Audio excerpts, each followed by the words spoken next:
Okay, next story. Joko Widodo, elected in October in Indonesia as Indonesia's new president, hopes to protect religious minorities, including Christians, through production of a new bill. If passed, the proposed bill will remove religious identity from national ID cards and streamline the permit process for non-Muslims who want to build places of worship. Churches in many parts of Indonesia have been closed because they did not have the appropriate permit. So, first I pray that the God of the Bible, Jesus Christ, would bless this Joko Widodo. Protect him and bless him, and give him victory over his enemies. So, we find out here in Indonesia that everyone has a national ID, something they're pushing here in the United States. And on that national ID, it has your religious identity, which would make a lot of good sense because if radical Muslims, not backed by the CIA, are attacking or known terrorists, we should have everyone's religion on there because, we should be smart about who's attacking us. They're going to implement all these. I don't agree. I'm speaking facetiously and with not seriously, with irony, whatever you want to call it. I can't think right now, but that's a perfect excuse for them to put religious identity here in America. And there's also a permit process for non-Muslims who want to build places of worship. So he's trying to get those passed. I don't know how he got elected as the new president. That's a miracle in itself, if this is a true story. And you don't hear about it on the news because the lying mass media could care less about Christ. They are so stupid that they don't realize that the blessings that they enjoy of all their sin comes from the work of the followers of Christ of establishing this country. And they're just really dumb. I mean, they're really like dogs. They don't. They're ready. Are they fed? Are they having sex? That's the only two things that the lying mass media and the people on that care about. If those two needs are being met, then whatever I got to do to keep those things going, we're going to do them. And it's going to end them up in a really bad place. They're going to just look upon their life and say, man, I don't even know what they're going to think. It's going to be such a horrible... Anyway, so this gets a label of miscellaneous. Next story. World New WND reported that ISIS members have been trained by the CIA at a secret base in Jordan in 2012 to fight the Syrian government. So here's kind of other stories coming together. Like I've been alluding to, the CIA is behind a lot of the Islamic groups ravaging the lands in the Middle East. This World News, WND, I can't remember exactly who that is at the moment. They're reporting that ISIS is trained by the CIA in Jordan in 2012 to fight against the Syrian government. Like we were saying earlier, Syria is somehow not doing something Satan wants, and Satan's not happy about that.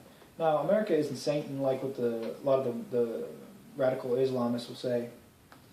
I don't believe that America is Satan, but I believe that the people that are running America are Satan, not him, but they're full of the devil for sure. They're a bunch of traitors of this land. They all need to be judged for sure.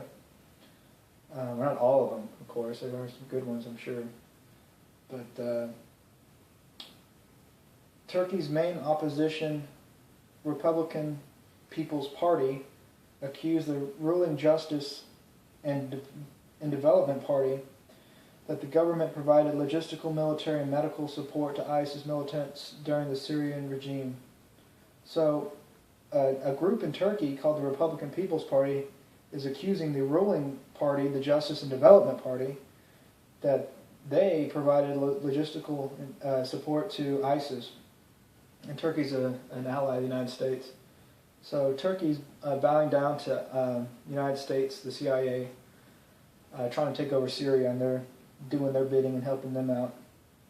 So the label for this is globalism, one world government. Next story, Ireland. Monica O'Connor and her husband Eddie O'Neill were found guilty of failing to register their children as homeschool students under the Irish Education Welfare Act of 2000. The law requires parents to send their children to a recognized school to register, or to a recognized school, or register them for home education. So that's what that, you have to register yourself, because if you can't prove to us that, there are children, and if you're not going to register that you're going to help them, then you're a criminal. So, it's a completely wicked law, for one. It's better than Germany, where it's illegal to homeschool your children. The state says they have your children. You raise the children, you feed the child, and everything concerning children, but the government is the one who says, we want their minds and we want their souls.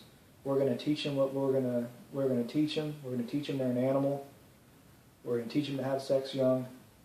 And we want their souls. We want them to not learn about the Creator, not learn about God, to serve Satan well, to be a machine, to not think, to learn that the world is run by Satan, and that's how it's going to be, and there is no resistance. That's what the spirit of these governments are trying to do, Ireland included.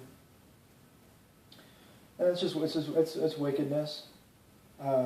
So I wouldn't want to be those people who are passing those laws and really just destroying a whole bunch of children. And really giving these people a hard time, this Monica O'Connor and Eddie O'Neill. I don't know why they don't have the same last name. Like I said, they didn't want to. Next story, historic shift as Japan expands scope of military capability. Well, kind of known, at least when I'm growing up, that Japan didn't have a military. Now that's changing. They are expanding the military capability, so that's interesting. Next story, Ebola continues to spread. Liberia quarantines entire slum and begins deadly crackdown on protesters. So,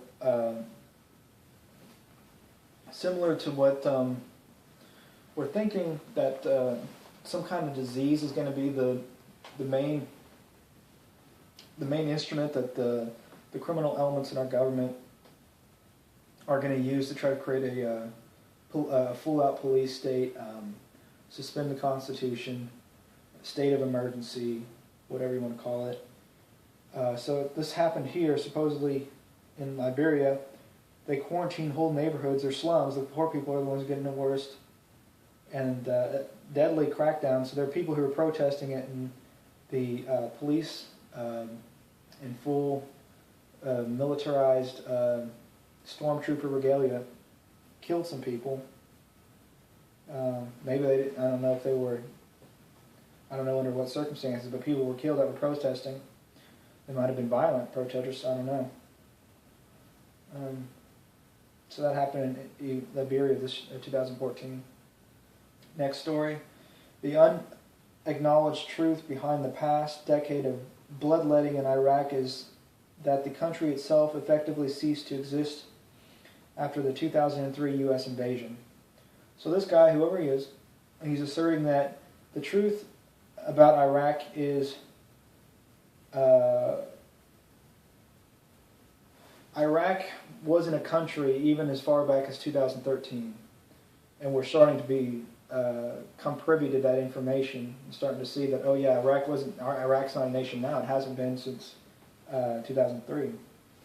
The northern province of Iraqi Kurdistan is today an independent country in all but name, and is increasingly moving towards formal recognition of this fact. While Sunni and Shia Iraqis have come to see themselves more as distinct entities than as part of a cohesive nation. Well, I think the guy that the Shiites and the Shias don't get along, I'm sure it's a blessing to a lot of Christians. Those people can leave the Christians alone and stop murdering them. But that's good news. Well, I'm not saying that's big news is what I meant to say. Well, not really big news, but I don't know what I meant to say. But what we're saying here in 2014, for those who are paying attention, Iraq isn't a country anymore, is what we're saying. This guy's been saying it's been that way since 2003, so people will be writing this in the history books in about 5 or 6 years, whatever. 5 to 10 years, they're going to be saying, oh yeah, Iraq isn't its own country. And by the way, it hasn't been since, this is the first time I heard about it, 2014. And we'll move on to the next part.